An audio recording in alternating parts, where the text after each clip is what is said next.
अखिल भारतीय अधिवक्ता परिषद मध्य प्रदेश उच्च न्यायालय एवं जिला न्यायालय इंदौर इकाई के संयुक्त तत्वावधान में 26 जुलाई को न्यायदान में प्रौद्योगिकी और फॉरेंसिक विज्ञान का उपयोग इस विषय पर एक दिवसीय कार्यशाला का आयोजन इंदौर के रविंद्र नाट्यगृह में किया जाएगा। देखिए खास रिपोर्ट। दरअसल ये कार्यशाला इंदौर के आरएनटी मार्ग स्थित रविंद्र नाट्यगृह में 26 जुलाई को न्यायवाणी 2025 शीर्षक से आयोजित की जा रही है, जिसमें प्रदेश भर से 1000 से अधिक अधिवक्ताओं की सहभागिता होगी। उच्च न्यायालय अधिवक्ता परिषद मालवा प्रांत अध्यक्ष सुनील जैन ने जानकारी देते हुए बताया कि कार्यक्रम में सुप्रीम कोर्ट के न्यायाधीश जितेंद्र कुमार माहेश्वरी और सतीश चंद्र शर्मा, मध्य प्रदेश हाईकोर्ट के मुख्य न्यायाधीश संजीव सचदेवा, इंदौर खंडपीठ के प्रशासनिक न्यायाधीश विवेक रुसिया, ग्वालियर खंडपीठ के प्रशासनिक न्यायाधीश आनंद पाठक तथा अन्य वरिष्ठ न्यायाधीश उपस्थित रहेंगे। मैं सुनील जैन, अध्यक्ष उच्च न्यायालय इकाई अधिवक्ता परिषद मालवा प्रांत, आप सभी को आज इस प्रेस कॉन्फ्रेंस में इसलिए बुलाया गया है कि 26 तारीख को अधिवक्ता परिषद एक भव्य कार्यक्रम आयोजित करने जा रही है। रवि नाट्यगृह में सुबह 10 बजे से शाम की 5 बजे तक ये कार्यक्रम होगा, जिसमें मुख्य अतिथि सर्वोच्च न्यायालय के न्यायाधीश श्री जितेंद्र कुमार माहेश्वरी और सतीश चंद्र शर्मा रहेंगे।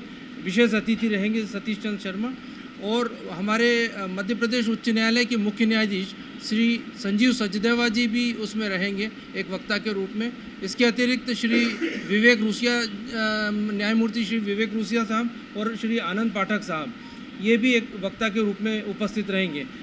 हमारे एडवोकेट जनरल साहब श्री प्रशांत सिंह साहब और श्री उमेश यादव जी जो मालवा प्रांत के अध्यक्ष हैं, वो भी उपस्थित रहेंगे, और श्री विक्रम दुबे जी जो कि राष्ट्रीय मंत्री हैं अधिवक्ता परिषद के, वो भी एक यहाँ पर गेस्ट के रूप में उस कार्यक्रम में उपस्थित रहेंगे। ये कार्यक्रम हम 4 सेशन में करने के लिए जा रहे हैं। सबसे पहला सेशन जो होगा सुबह 10 बजे शुरू होगा, 10 से 11:30 तक इनॉग्रल सेशन रहेगा, जिसमें सभी वक्तागण अपने विचार व्यक्त करेंगे। उसके बाद 10 मिनट का एक ब्रेक रहेगा। उसके पश्चात श्री सचदेवा साहब और श्री आनंद पाठक साहब का टेक्निकल सेशन 1 होगा, जिसके अंतर्गत वो यूज़ ऑफ टेक्नोलॉजी और फॉरेंसिक साइंस पर अपने विचार व्यक्त करेंगे। फिर 1:30 बजे के करीब लंच का समय रहेगा। उसके पश्चात करीब 45 मिनट का लंच का समय रहेगा। उसके बाद टेक्निकल सेशन 2 शुरू होगा, जिसमें डॉक्टर हर्ष शर्मा फॉरेंसिक साइंस के जो एक्सपर्ट हैं वो अपने विचार व्यक्त करेंगे। ये करीब 1.5 घंटे का कार्यक्रम रहेगा, और उसके पश्चात हाई टी और वैलिडिक्टरी सेशन रहेगा। विधि विशेषज्ञों में मध्य प्रदेश शासन के महाधिवक्ता प्रशांत सिंह, राष्ट्रीय फॉरेंसिक विज्ञान विश्वविद्यालय भोपाल के विशेष कर्तव्य अधिकारी और मध्य प्रदेश राज्य फॉरेंसिक प्रयोगशाला के पूर्व निदेशक डॉक्टर हर्ष शर्मा, अधिवक्ता परिषद के राष्ट्रीय मंत्री विक्रम दुबे, परिषद की मालवा प्रांत अध्यक्ष उमेश यादव और परिषद के कार्यकारी अध्यक्ष और पूर्व न्यायाधीश IAS श्रीवास्तव कार्यशाला में वक्ता होंगे। ये कार्यशाला अधिवक्ताओं को विधिक प्रक्रिया में तकनीक और वैज्ञानिक साक्ष्य की भूमिका पर जानकारी देगी, जिससे न्याय प्रणाली अधिक प्रभावी बन सकेगी।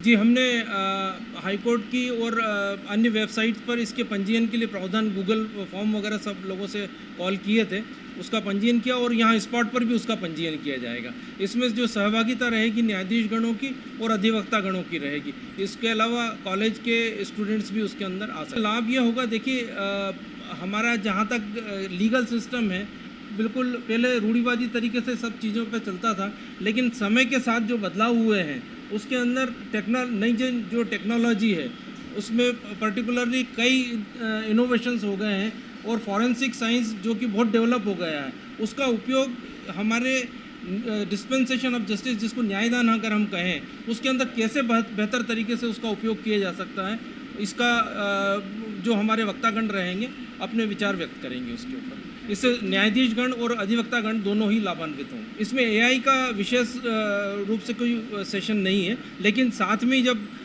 ऑनरेबल जस्टिस सचदेवा साहब और पाठक साहब अपने विचार व्यक्त करेंगे तो AI के बारे में भी वो कुछ। इस कार्यशाला में मालवा प्रांत के 16 जिलों में आयोजित प्रवास कार्यक्रमों के माध्यम से अधिवक्ताओं और न्यायिक अधिकारियों को आमंत्रित किया गया है। कार्यशाला में फॉरेंसिक विषयों पर आमंत्रित शोध पत्रों में से श्रेष्ठ चयनित प्रतिभागियों को मंच से सम्मानित किया जाएगा। कार्यशाला सुबह 10 बजे से शाम 5 बजे तक विभिन्न सत्रों में आयोजित होगी। Bureau report, MP news, Indore.